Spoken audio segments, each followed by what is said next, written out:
Are you listening? I mean, are you really listening? Here we go.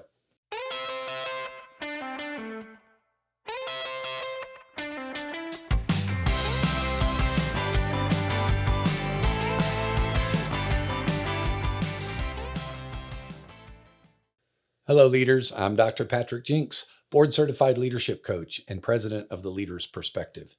You've probably heard the term active listening. Do you know what it means? I find it to be an interesting term.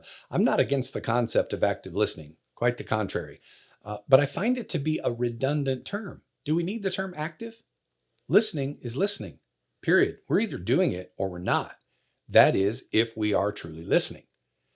Active listening is a concept that implies or proposes a set of specific behaviors that we're trained to exhibit when we're listening. If you've ever gone through any active listening training, you've probably become familiar with practices like making eye contact, or make sure you nod in acknowledgement occasionally when someone's speaking, or send very small verbal cues like every once in a while to assure the speaker that they're being listened to. Those are good practices. In fact, we even teach some of those in our coaching training. But I want to add a caution or a caveat to these practices. If we're concentrating on whether or not we're making eye contact, then are we concentrating on really hearing what's being said? If we're focused on making sure we nod every once in a while, or we're saying every once in a while, are we focused on the message? Years ago, I heard someone say that if we want to practice good active listening, all we really need to do is actively listen.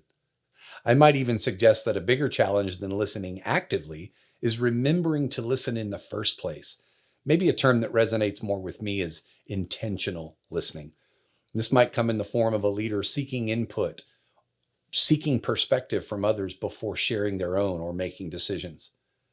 There's a dimension of emotional intelligence called holistic communication, and it's described as the ability to send and receive messaging fully. This means paying attention to more than just the words that are being spoken. It means hearing the unspoken. It means picking up on the emotional content that's being delivered through body language and tone. It means being aware of our own body language and tone when we're the ones delivering the message. It means fully connecting with the person we're interacting with, fully. Listening doesn't just mean I was in the room when you said it and I didn't say anything. Listening means I fully heard you. Here's a coaching question for you. How often do you really listen to those you lead, or to those who lead you? And how deeply are you listening? Do you listen only when they're willing to speak up, or do you invite their voice proactively? Are you truly curious? Do you really want to know what they're saying and thinking? Now, for an even deeper concept. Are we listening to our organization? Can we hear the systems? Can we truly discern the full story being told in our culture? I'd like to leave you with a parable, and I've seen this parable attributed to different authors, so I can't definitively say who wrote it, but it goes like this. Many years ago, a wise king set out to teach his son, the crown prince, the wisdom necessary for him to become a great ruler. To do this, the king decided to send the prince to the forest alone for 1 year. The instructions the wise father gave the son were to return to him in exactly 1 year and describe the sounds of the forest that he heard. The dutiful son did as his father bade him do. He went to the forest and listened for all the sounds he could hear. He returned in 1 year and happily told his father everything that he had heard. I heard leaves rustling in the wind and leaves falling to the earth. I heard birds singing and buzzing bees and insects whirring and chirping and small and large animals coming and going. I heard waters gurgling from the crevices in the rocks and flowing through the creek. But the king wasn't pleased. He frowned and admonished his son to go back to the forest and listen some more. And when he had discerned the true sounds of the forest, then he could return again to report his observations. So the boy went back to the forest.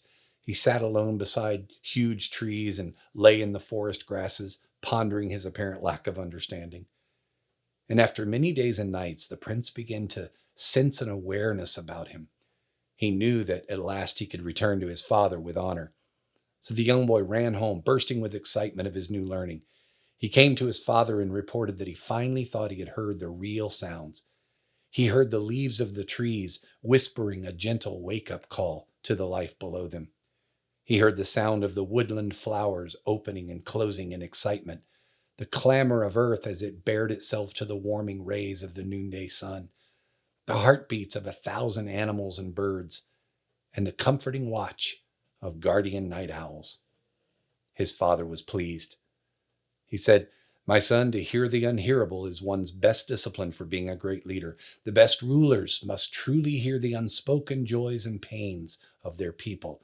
It's easy to understand and hear the obvious and the superficial, but great kingdoms are built only by hearing the secret sounds of those around you. You have learned well the wisdom of the forest and your lifelong task." So I ask you, what sounds have you been hearing over the past year in your organization? That's this leader's perspective for this week.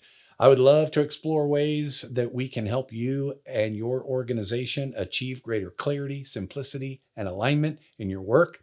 So click the link that's in the video description below if you want to schedule a free discovery call with me and see how that's possible. Also, if you haven't already, please subscribe to this channel by clicking the subscribe button below, and make sure to add the bell icon so that you're notified when new episodes arrive. By the way, this helps build our listenership among others. See you next time. Lead on.